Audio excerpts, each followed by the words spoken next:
But we'll get into Moxley and Jericho here in just a few minutes. But let's get into this other match that I was very, very highly disappointed in. And that was the women's title match between Riho and Statlander. They hyped the shit out of this match, Dave. We were supposed to get it last week, but Statlander was apparently booked on another show. AEW didn't want to take her from that show. So they made a fatal four-way last week. Riho picks up the win last week, so she goes on to face Statlander tonight. And I was excited for this match. I know a lot of people have their own little personal opinions on Riho. She's too small, too skinny, whatever have you. I see your points in all of them, but seeing how Statlander has developed these past couple of weeks on AEW Dynamite, she's looked very, very good. She's looked solid, and this seemed to be the night that Statlander was going to win the championship. Well, they fucked that up tremendously tonight. You knew something was going to go bad when you see Brandy Rhodes on commentary. Yes, Brandy Rhodes was on commentary, and you had a feeling that something was going to happen. And what happened, Dave? Shenanigans. Yep. Fucking shenanigans.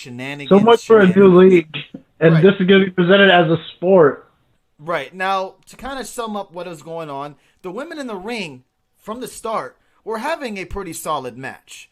I thought the match was going pretty smooth. It looked like it was kind of even at the time. And then all of a sudden, what happens? We see the Nightmare Collective walk down to the ring, which consists of Awesome Kong and what's her name? Nicole? Or I can't even remember her fucking name. You guys can correct me if I'm wrong on that. And they get down to the ring. And, of course, you knew something was going to happen. They get involved by kind of getting into Rio's way where she's trying to get on top of the ropes. They pull her down, and that's when Statlander does a suicide... what's it called again? Super Suicidal. Where the fuck it's called? I mean, they call it fucking 20 times during the whole show. And Statlander... Because everyone does the dive. Yeah, she dives outside the ring, takes out... the random chick Tope Suicidal, what the fuck it's called. She dives out of the ring for her. She ends up diving out of the ring at Awesome Kong, takes both of them out at the time being. But again, Tope Suicide, thank you. Suicida, thank you very much. Appreciate that. So why can't it just be called the suicide dive like it used to be back in my day? Right, I don't know. They had to spice it up for the wrestling fans. But anyways, They get back into the ring, and you're like, all right, they're going at it again. They're having a one-on-one matchup. You're kind of forgetting them at the ringside. Maybe they're getting, they're still out or whatever have you. But no, they get involved once again in the match and help Riho pull off the victory over Statlander via roll-up. And Statlander loses the match. Yes, she loses with help from the Nightmare Collective, but still, you would have rather have seen a one-on-one singles match between these two ladies. I even told Bob Aruski, who was kind of questioning who will start the show off. I said, why don't you go with the ladies and have them have as much time as they need? Because you don't want people to turn on the channel at the beginning of the show. Right. Well, it's a women's title match. It is an important match. You would think that it would keep from people to change the channel from WWE and NXT, and I think it would have, because you have a possible title change in the mix. But it was a cluster. Like it was a big clusterfuck. It was overbooked. You have Brandy on commentary calling Excalibur Exhibit. I don't know if that's an inside joke from the Elite YouTube videos or inside joke between them two. I just don't get why they had to go this route in this women's title match. Unless I get maybe they're saving it for the pay-per-view. But did it necessarily need all the distractions and shenanigans that we got in this match, Dave? No, but the commentary, she wasn't that bad on commentary. Dave, get the fuck out of here with that shit. I was actually laughing at some of the stuff she was saying to Excalibur, like saying, do you wear that mask in the shower or something like that? I was kind of chuckling at some of the stuff she kept saying, calling him Exhibit and all that. And I threw it just a play on his name. It's nothing else. It was just that. But yeah, this match, man, if we weren't doing the show tonight, you said to open the show, I would have fucking just started with NXT if this is opening the show. I'm sorry. Look, listen. Here, come here. I see Sinister says that they're building up they're trying to develop a story so we can actually care. But what are we supposed to care about? What's the end game here? That we're supposed to not want Statlander to join the Nightmare Collective? Like, what's the end game? There's no end game in this feud that she has against Statlander, or what she has against Statlander in the first place. Like, it doesn't make sense. They're not explaining to the wrestling fan why they are so against Statlander, because she thinks she's from another universe. Is that why they don't like her? Well, she's burying her on commentary, saying she's basically saying what everyone's been saying. This alien gimmick is stupid. Mm-hmm. You're just a regular person. You just have freaking face paint on. That's it. You're not from another planet. I mean, so she's basically just saying the gimmick is stupid on commentary. Yeah, and then we have Cousin Fester under the ring. Yeah, Cousin Fester shows up, which is Luther. I don't know much about this guy at all. Bob Ruski said AEW gave Luther's rundown on Twitter. Would have been nice if the TV audience would have known that. Exactly. They said that he was a Japanese deathmatch star. I think that's what they said. So they didn't really explain him very much. He did get involved where we saw Statlander go outside of the ring. She gets in Brandy Rhodes' face. Where's the ref? The ref is. How is this not How is this not a disqualification with all this stuff going on? Remember, the referee Dave, what did they? Dave, hold on. Dave, what did they say about the differences in between the referees, Dave? Oh, that they let stuff slide. They don't play with no rules. Some refs don't referee the matches the same way. They don't ref them at all. Some referees are gonna let shit go, and some referees are not. So I guess this referee just did not give a shit. I thought it was a DQ. I thought the match is over because where's this referee just disappears?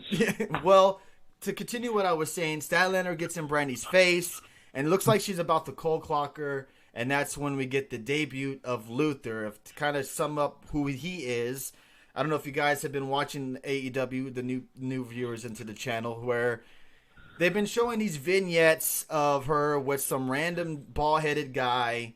The rumors were out it was this specific person, and he finally debuts tonight, and it was another dud of a debut. Another problem? Didn't really seem to click with the crowd. The crowd didn't give a shit. Okay, this guy is some big deathmatch star, and he's a big guy, right? He is a big guy, yes. So how in the hell can a 50-pound Rijo jump off the top rope and jump on him and he falls down? It's wrestling, Dave. It's wrestling. Isn't he like close to 300 pounds probably? And she's what, 50 pounds? What's up, if that? Loyalty? What's up, guys? How you doing? I counted not 15 believable. seconds in the first tag match, both men in the ring without refs trying to get them out. It's just, that's all we want from AEW is consistency. They want to be this new, bigger product, and they say they don't want to rival the WWE, but they are. Even if they don't want to, they are, and they want to be different. But it seems like they're not consistent on what they do. You had Jericho last month come out and say, the tag team division is hurting these referees, making the referees look stupid. There's no tags in between matches. Things are going 100 miles per hour during matches, but nothing has changed. The only legit tag match we got was Cody and Dustin versus the Lucha Bros. Even that was kind of all over the place. It seems like there's so much going on in their tag matches that they throw shit out of the window when it comes to rules or countouts or counting in general.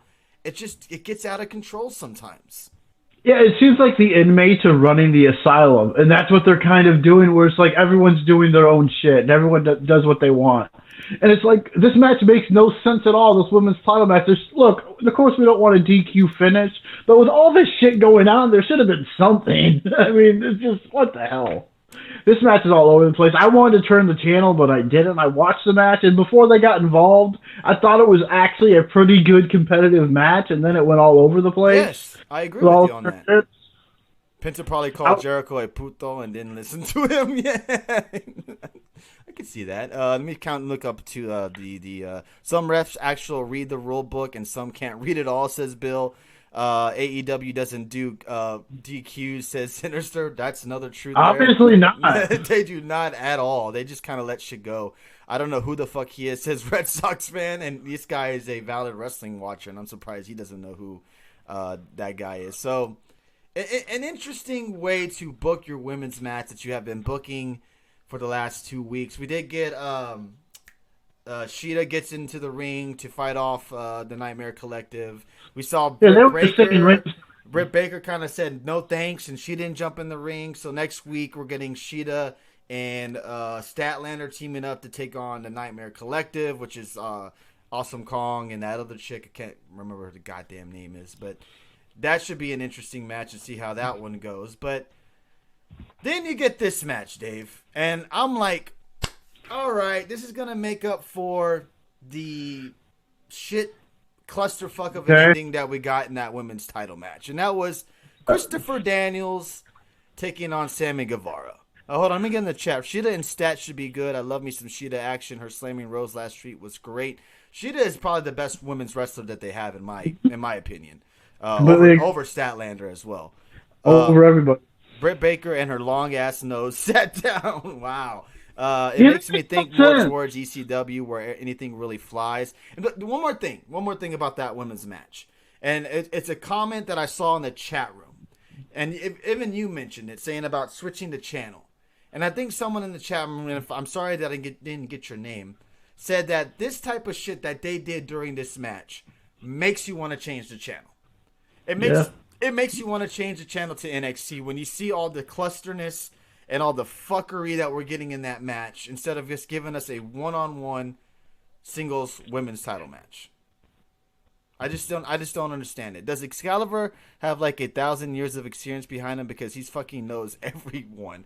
Yeah, he is. You know, he's a genius, man. He's commentary was all over the place tonight too. Yeah, the commentary wasn't the greatest either. That's even a special guest in the first match. Yeah, the special guest. He kind of said words here and now and then, but that 3 count is really hard to come by in this sport. I mean, that's a really tough one. That 3 count. The hardest thing in this sport is getting that 3 count. Oh, well, thanks for the obvious, fucking bitch. Come on now.